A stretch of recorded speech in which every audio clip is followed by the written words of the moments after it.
வாங்க இப்போ மத்தி நம்ம மத்தியை க்ளீன் பண்ணிட்டேன். க்ளீன் பண்ணி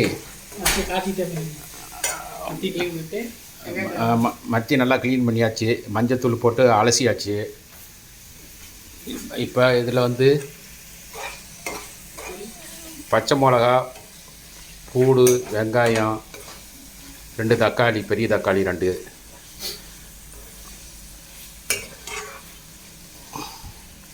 அப்படியே வெந்தயம் எல்லாம் போட்டு நல்லா வதக்கியிருக்கு. அதான் இப்போ நான் மசால் போட போகிறேன். பாருங்கள் என்ன மத்திக்கு என்ன எப்படி செய்கிறோம்னு. நல்லா வதங்கி வருது.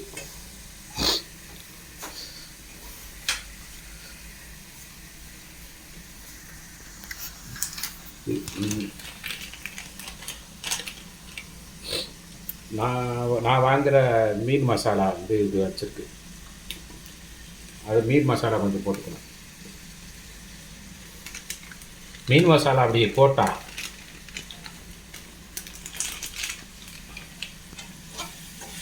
வெறும் மீன் மசாலா மட்டும் போதும்.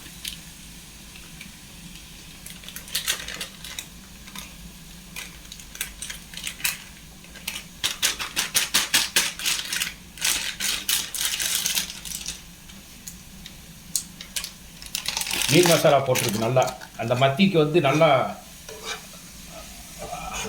போட்டால் வாசம் நல்லா அழகாக அந்த இது திரண்டு வரும். இதில் கொஞ்சம் காரம் கம்மியாக இருக்கும், அதனால் கொஞ்சம் காரம் போட்டுக்கலாம்.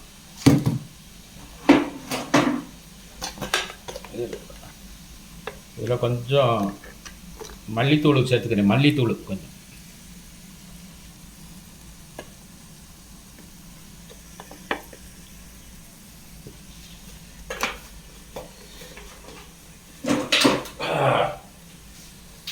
கொஞ்சம் மஞ்சத்தூள் சேர்த்துக்கிறேன்.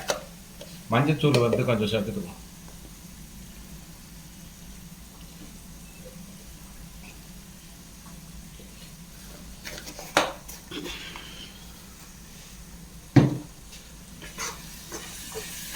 அப்படியே ஒரு கிண்டு, நல்லா ஒரு கிண்டி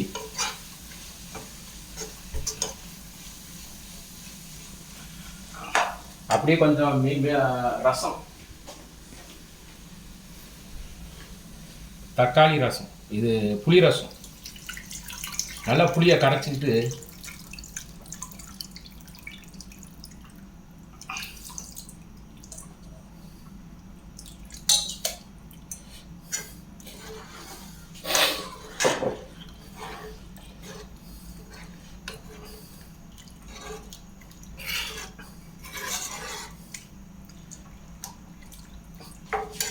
கொஞ்சம் தண்ணி ஊற்றிக்கலாம்.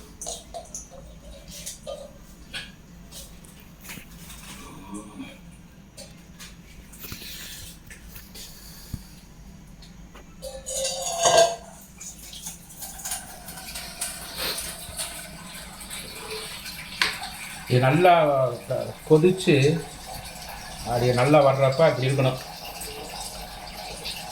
பார்க்குறேன் அப்படி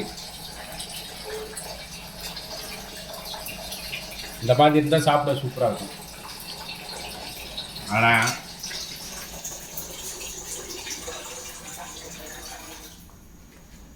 வெறும் புளி மட்டும் போட்டு கொஞ்சம் தண்ணி சேர்த்துக்கிட்டோம்னா அந்த புளிப்பு கொஞ்சம் குறையும். கொஞ்சம் ஒரு கொதிச்சுன்னா சரியாக இருக்கும். வந்து